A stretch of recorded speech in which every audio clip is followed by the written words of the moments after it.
नमस्कार, ये आकाशवाणी शिमला है। अब आप प्रभा शर्मा से प्रादेशिक समाचार सुनिए। आज के मुख्य समाचार। मुख्यमंत्री जयराम ठाकुर ने नगरोटा बगवां विधानसभा क्षेत्र में 335 करोड़ रुपए की 55 विकास योजनाओं के किए उद्घाटन व शिलान्यास। केंद्रीय मंत्री अनुराग ठाकुर ने कहा, मोदी सरकार ने हिमाचल को दी कई सौगातें। बिलासपुर जिले में वाटर स्पोर्ट्स व कबड्डी सेंटर खोलने की घोषणा।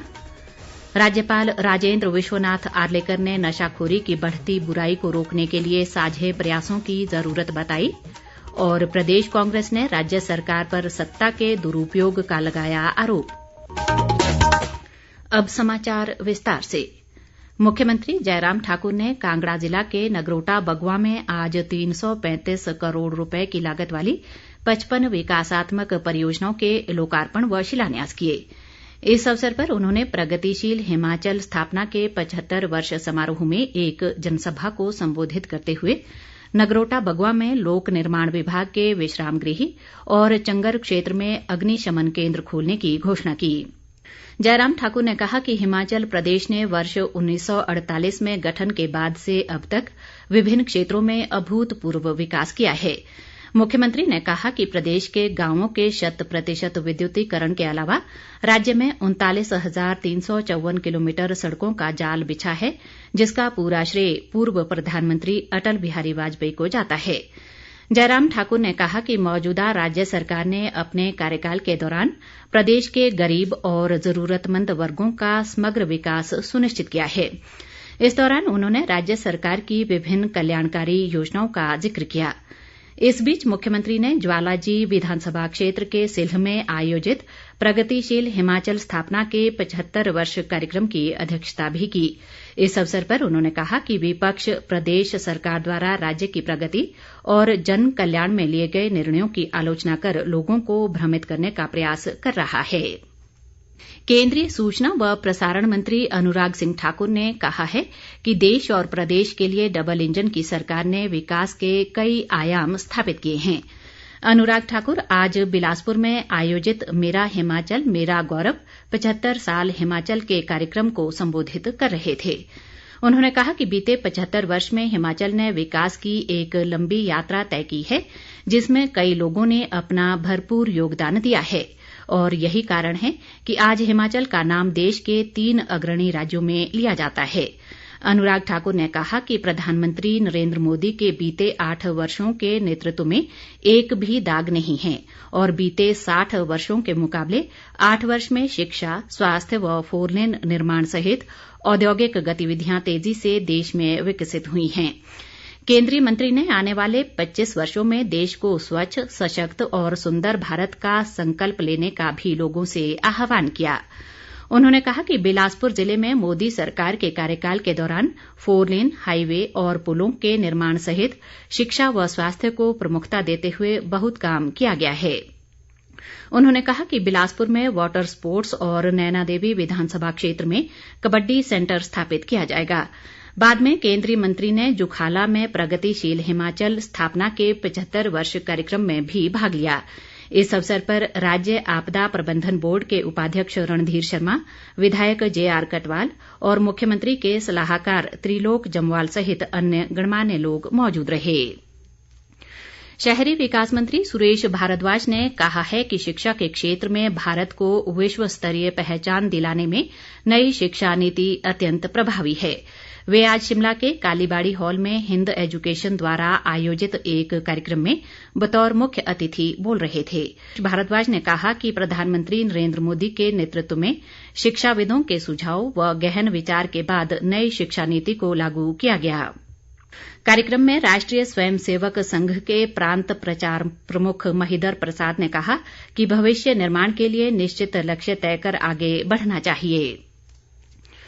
खाद्य आपूर्ति मंत्री राजेंद्र गर्ग ने आज घुमारवीं विधानसभा क्षेत्र की औहर पंचायत में करीब 62 लाख रुपए के विकास कार्यों के लोकार्पण किए। इनमें राजकीय वरिष्ठ माध्यमिक पाठशाला औहर में कला मंच व खेल स्टेडियम और सामुदायिक सेवा केंद्र औहर का उद्घाटन शामिल है। बाद में उन्होंने एक जनसभा में कहा कि क्षेत्र के लोगों को बेहतर सड़क सुविधा देने के उद्देश्य से गोविंद सागर झील पर भजवाणी पुल के निर्माण के लिए 103 करोड़ रुपए की राशि स्वीकृत करवाई है।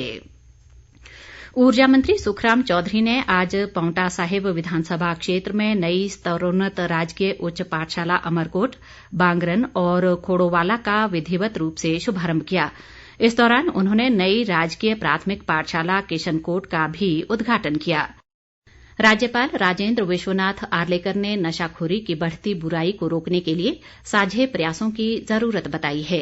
प्रेस क्लब शिमला द्वारा अन्नाडेल के समीप ग्लेन में आयोजित पौधरोपण कार्यक्रम में बतौर मुख्य अतिथि राज्यपाल ने कहा कि नशे की प्रवृत्ति को रोकने के लिए स्कूल और महाविद्यालय स्तर पर पुलिस विभाग के सहयोग से जागरूकता अभियान चलाए जाने चाहिए। उन्होंने उम्मीद जताई कि प्रेस क्लब द्वारा इस दिशा में सक्रिय भागीदारी सुनिश्चित की जाएगी। राज्यपाल ने सामाजिक गतिविधियों के साथ पौधरोपण कार्यक्रम के आयोजन के लिए प्रेस क्लब शिमला की पहल की सराहना भी की। उन्होंने सभी से पौधरोपण कार्यक्रमों में हिस्सा लेने का आह्वान करते हुए कहा कि ऐसे आयोजनों से समाज में सकारात्मक संदेश जाता है। पौधरोपण कार्यक्रम में क्लब के सदस्यों, क्षेत्र के प्रमुख लोगों और राजकीय उच्च विद्यालय अन्नाडेल के विद्यार्थियों ने करीब 100 पौधे रोपित किए। भाजपा चुनाव प्रबंधन समिति की बैठक आज शिमला स्थित पार्टी कार्यालय दीप कमल में हुई। बैठक में प्रदेश भाजपा अध्यक्ष सुरेश कश्यप, प्रदेश प्रभारी अविनाश राय खन्ना, प्रदेश चुनाव सह प्रभारी देवेंद्र सिंह राणा और संगठन महामंत्री पवन राणा भी मौजूद रहे। समिति के अध्यक्ष राजीव बिंदल ने बैठक की अध्यक्षता की। उन्होंने कहा कि विधानसभा चुनावों के लिए भाजपा एक्शन और इलेक्शन मोड में है। बिंदल ने कहा कि बैठक में आगामी चुनाव अभियान पर चर्चा की गई और चुनाव का रोड मैप तैयार कर लिया गया है, जिसे जल्द ही लागू किया जाएगा। विपक्ष के नेता मुकेश अग्निहोत्री ने राज्य सरकार पर सत्ता के दुरुपयोग का आरोप लगाया है। ऊना से जारी एक बयान में उन्होंने कहा कि ओपीएस के मामले में कांग्रेस का नाम लेकर मुख्यमंत्री कर्मचारियों को गुमराह कर रहे हैं। उन्होंने कहा कि सरकार के कार्यक्रमों में सरकारी खर्च पर ही लाभार्थियों को बुलाकर 50 करोड़ रुपए खर्च कर हर विधानसभा क्षेत्र में हिमाचल के 75 वर्ष पूरे होने की आड़ में रैलियां की जा रही हैं। अग्निहोत्री ने कहा कि प्रदेश में बेरोजगारी और महंगाई चरम पर है और विधानसभा चुनाव में लोग भाजपा को इसका करारा जवाब देंगे। दूसरी ओर कांग्रेस विधायक विक्रमादित्य सिंह ने जयराम सरकार पर आजादी का अमृत महोत्सव के नाम पर पार्टी का चुनाव प्रचार करने का आरोप लगाया है।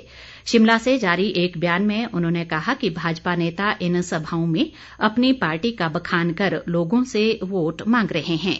विक्रमादित्य सिंह ने भाजपा पर सरकारी तंत्र के दुरुपयोग और अमृत महोत्सव के 50 करोड़ रुपए के बजट को पार्टी कार्यक्रमों पर खर्च करने का आरोप भी लगाया है।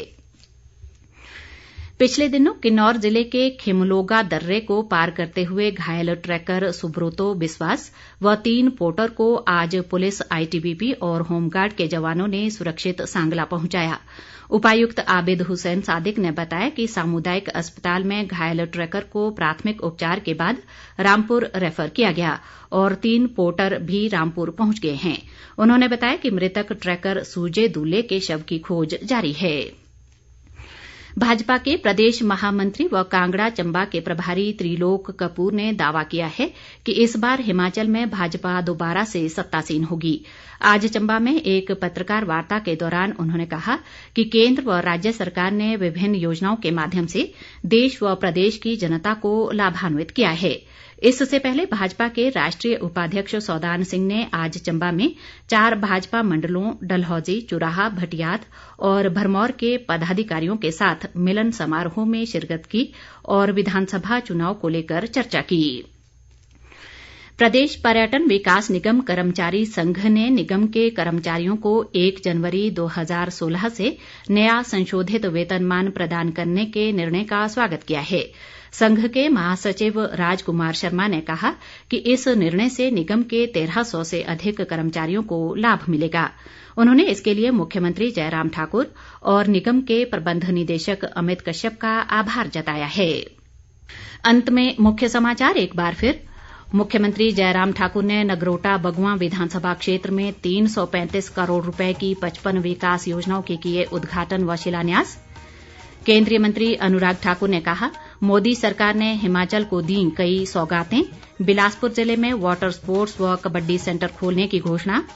राज्यपाल राजेंद्र विश्वनाथ आर्लेकर ने नशाखोरी की बढ़ती बुराई को रोकने के लिए साझे प्रयासों की जरूरत बताई। और प्रदेश कांग्रेस ने राज्य सरकार पर सत्ता के दुरुपयोग का लगाया आरोप। इसी के साथ ये समाचार बुलेटिन समाप्त हुआ। नमस्कार।